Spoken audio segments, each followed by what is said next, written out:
ইয়ার আগস্টে একটা সিরিজ ছিল। হ্যাঁ, হ্যাঁ। সেই সিরিজটা তো ১৩ মাস পিছায় গেছে। এর হ্যাঁ। পিছনে আপনি আসলে কি কারণ দেখতে পাচ্ছেন? এটা আসলে কিন্তু স্পষ্টই করে দিয়েছে দুদেশের বোর্ড। স্পেশালি এই সিরিজটা যেদিন হচ্ছে পোস্টপন্ডই বলবো, স্থগিত করা হয়েছে আপাতত। কারণ সিরিজটা ১৩ মাস পিছিয়ে দেওয়া হয়েছে। এটা অগাস্টে শুরু হওয়ার কথা ছিল। ৩ ম্যাচের টি-টোয়েন্টি এবং সমান সংখ্যক ওয়ানডে দিয়ে সিরিজটা শুরু হওয়ার কথা ছিল মিরপুরে। বাট তার ৩ দিন আগে ভারতীয় গণমাধ্যম নিউজ করে যে এখন পর্যন্ত সরকারের পক্ষ থেকে বিসিসিআই কে কোনো রকমের কোনো নির্দেশনা দেওয়া হয়নি তারা বাংলাদেশে খেলতে আসবে কি আসবে না। সুতরাং বিসিসিআই ধরেই নিয়েছিল যে যেহেতু গভর্নমেন্টের পক্ষ থেকে কোনো হস্তক্ষেপ করা হয়নি আর এইটা হচ্ছে আগে থেকে নির্ধারিত করা ছিল এই সূচিটা, তারা বাংলাদেশে খেলতে আসবে। আমরাও এরকম একটা নিউজ করেছিলাম।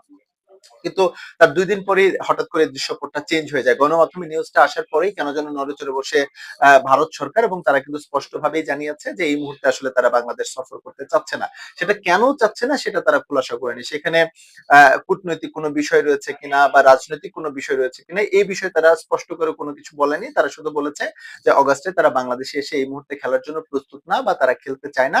কিন্তু এই সিরিজটা তারা খেলবে। সেটা সামনের বছর সেপ্টেম্বরে, অর্থাৎ সেই হিসেবে বলা যায় এই বছর অগাস্টে যে সিরিজটা হওয়ার কথা ছিল সেটা কিন্তু সামনের বছর সেপ্টেম্বরে চলে গেছে, অর্থাৎ ১৩ মাস কিন্তু পিছিয়ে গেছে। এবং এই সিরিজে কিন্তু প্রথমবারের মতো ভারত বাংলাদেশে বাইলেটারাল টি-টোয়েন্টি সিরিজ খেলতে আসছিল। এর আগে ভারত বাংলাদেশে এসে কখনোই টি-টোয়েন্টি সিরিজ খেলেনি। হয়তো কোনো টুর্নামেন্ট খেলেছে, সেখানে টি-টোয়েন্টি ম্যাচ খেলেছে, কিন্তু বাইলেটারাল সেই সিরিজ খেলেনি। এবং আরো একটা মজার বিষয় হচ্ছে ভারত কিন্তু এই সিরিজটার জন্য একটু তেতে ছিল, কারণ ভারত বাংলাদেশের এগেনস্টে বাংলাদেশে যে সিরিজটা খেলেছিল ওয়ানডে, সেখানে কিন্তু ভারত ২-১ ব্যবধানে হেরে গিয়েছিল ২০১৪ সালে। সেটা ২০২৫ সালে, অর্থাৎ ১১ বছর পর ভারতের সামনে একটা সুযোগ ছিল ওয়ানডেতে বাংলাদেশের বিপক্ষে সিরিজ জেতা।